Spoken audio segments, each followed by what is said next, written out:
Good morning. আজকে 24শে October, Dashami. আমি তো গতকাল রাত্রে বারাণসী থেকে বেরিয়ে এসেছিলাম 12559 শিবগঙ্গা এক্সপ্রেসে। তো ট্রেন তো পৌঁছে গেছে, পেছনে দাঁড়িয়ে আছে। আর আমি এই মুহূর্তে দাঁড়িয়ে আছি নিউ দিল্লি রেলওয়ে স্টেশনের 12 নম্বর প্ল্যাটফর্মে। ট্রেন কিন্তু রাইট টাইমই ছিল, রাইট টাইমই এসে পৌঁছেছে। আমি এখান থেকে এখন বেরিয়ে অন্যান্যবার যেটা করি, আমি এখান থেকে আজমিরি গেটের দিকে বেরোই। আজমিরি গেটের দিকে বেরিয়ে, আজমিরি গেট মানে যেটা 16 নম্বর প্ল্যাটফর্মের দিকে পড়ে, আজমিরি গেট থেকে বেরিয়ে আমি মেট্রো ধরি। মেট্রো ধরে আমি বাড়ি ফিরে যাই। কিন্তু আমি সেটা এবার আর করব না। এবার আমি 1 নম্বর প্ল্যাটফর্মের দিকে বেরোবো, যেটা হচ্ছে পাহাড়গঞ্জের দিকে। পাহাড়গঞ্জের দিক থেকে বেরিয়ে কোনো অটো বা ব্যাটারি রিক্সা যা কিছু যা পাই না কেন, সেটা নিয়ে আমি নিউ দিল্লি কালীবাড়ি যাব। ওখান থেকে বাড়ি থেকে আমার মিসেস আর আমার মেয়ে আসছে। আমি ওখানে কালীবাড়িতে ওদের সাথে মিট করব, দিয়ে একসাথে দশমীর পুজোটা দেখব। দশমীর পুজো দেখে আবার একসাথে কিন্তু মেট্রো ধরে ফিরে যাব। আর কে আশ্রম থেকে, মানে রামকৃষ্ণ আশ্রম মার্গ মেট্রো স্টেশন থেকে মেট্রো ধরে বাড়ি ফিরে যাব।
আমি একটা অটোই করে নিলাম, কারণ আমি ব্যাটারিতে গেলে আমাকে না ওই আর কে আশ্রম মেট্রো স্টেশন থেকে আবার ভেঙে আর একটা ব্যাটারি নিতে হতো।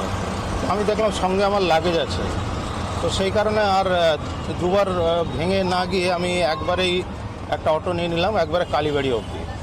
তো গিয়ে একবারে কালীবাড়িতে গিয়ে নামবো, 80 টাকা নেবে।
দশমের পুজো সম্ভবত শেষ হয়ে গেছে, এরপরে ঠাকুরকে নামিয়ে আনা হবে, তারপরে শুরু হবে দেবী বরণ।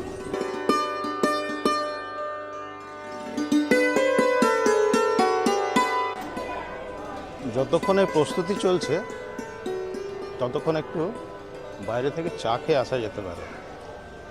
ওদিক থেকে আমার পুরো ফ্যামিলি আসছে, ওরা মেট্রোতে আছে, রাজেন্দ্র প্লেস ক্রস করে গেছে, তার মানে আর বেশিক্ষণ সময় লাগবে না। তো ওদের সাথে আমি এখানে মিট করব, মিট করে এখান থেকে একসাথেই কিন্তু বাড়ি ফিরে যাব। এখানে কিন্তু চায়ের দোকানে এই একটাই।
আচ্ছা, ঠাকুর বরণ তো শুরু হয়ে গেছে, আজকে তো দশমী, দুর্গাপুজো আজকে কিন্তু শেষ।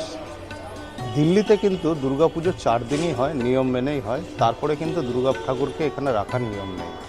মানে যেহেতু একটা সিকিউরিটির ব্যাপার থাকে, সেহেতু দুর্গাপুজো করতে গেলে একটা পুলিশের পারমিশন দরকার হয়, আর সেই পারমিশনটা কিন্তু দশমী পর্যন্তই থাকে। মানে ওই মহালয়াতে উদ্বোধন করে দিলাম, তারপরে 10 দিন ধরে চললো, এই জিনিসটা কিন্তু দিল্লিতে হয় না। তো যাই হোক, আজকে দশমী, ঠাকুর তো আজকেই চলে যাবেন। তো এইবার আমি দিল্লির এই কালীবাড়ি সম্বন্ধে কিছু বলি। এই যে কালীবাড়ি, এই যেখানে আমি এই মুহূর্তে দাঁড়িয়ে আছি, এটাকে বলা হয় নিউ দিল্লি কালীবাড়ি।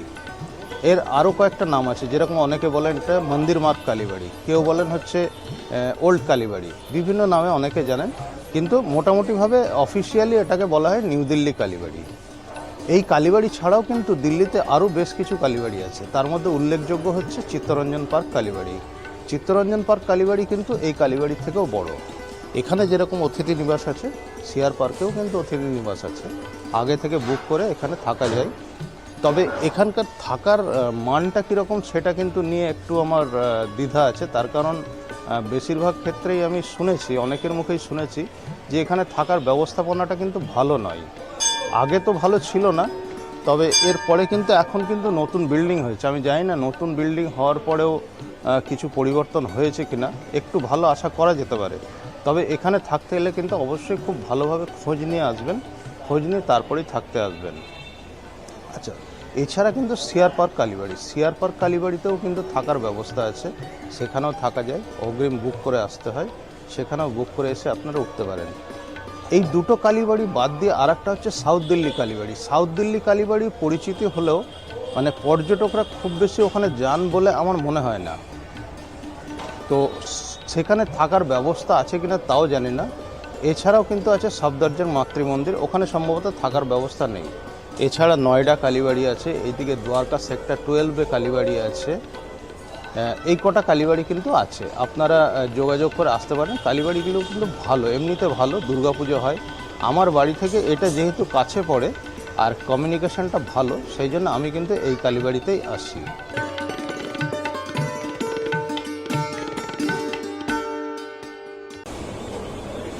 আচ্ছা, সকালে ট্রেন থেকে নামার পর থেকে আমার কিন্তু কিছু খাওয়া হয়নি। ট্রেনে তো সেই চা খেয়েছিলাম, তারপর বেরিয়ে মন্দিরে পৌঁছে আরেকবার চা খেয়েছি। তো আমার যে ফ্যামিলি, মিসেস এসছে, আমার মেয়ে এসছে, তারাও কিন্তু না খেয়েই বাড়ি থেকে বেরিয়ে এসছে। তো মন্দির থেকে বেরোনোর পরে কিন্তু খুব খিদে পেয়ে গেছিলো। তো এখানে কাছে কয়েকটা রেস্টুরেন্ট আছে, বাংলা ফুডস, বাংলা সুইটস এরকম। তো বাংলা ফুডস বা বাংলা সুইটস বললে কিন্তু বাঙালি ভাববেন না, মানে বাঙালি থেকে এই নামটা আসেনি। আসলে এখানে বাংলা সাহেব গুরুদুয়ারা কিন্তু খুব কাছে, সেই থেকে এই রেস্টুরেন্টগুলোর নাম কিন্তু কোনোটার নাম হচ্ছে বাংলা ফুডস, কোনোটা হচ্ছে বাংলা সুইটস, এরকম এই পরপরই কয়েকটা দোকান আছে। তার মধ্যে একটা রেস্টুরেন্টে আমরা এসেছি, বাংলা ফুডস। তো সেখানে এসে আমরা অর্ডার দিলাম হচ্ছে মশালা ধোসা, ছোলে ভটুরে আর চাউমিন, 3 রকমের খাবার অর্ডার দেওয়া হয়েছে। এখন অর্ডারটা আসুক, তাহলে আমি দেখাচ্ছি, আর তার আগে আমি পুরো রেস্টুরেন্টটাকে একবার দেখিয়ে নিচ্ছি।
আচ্ছা, এবারের মতো কিন্তু আমার বেড়ানো শেষ। ব্লগ আমি এখানেই শেষ করব।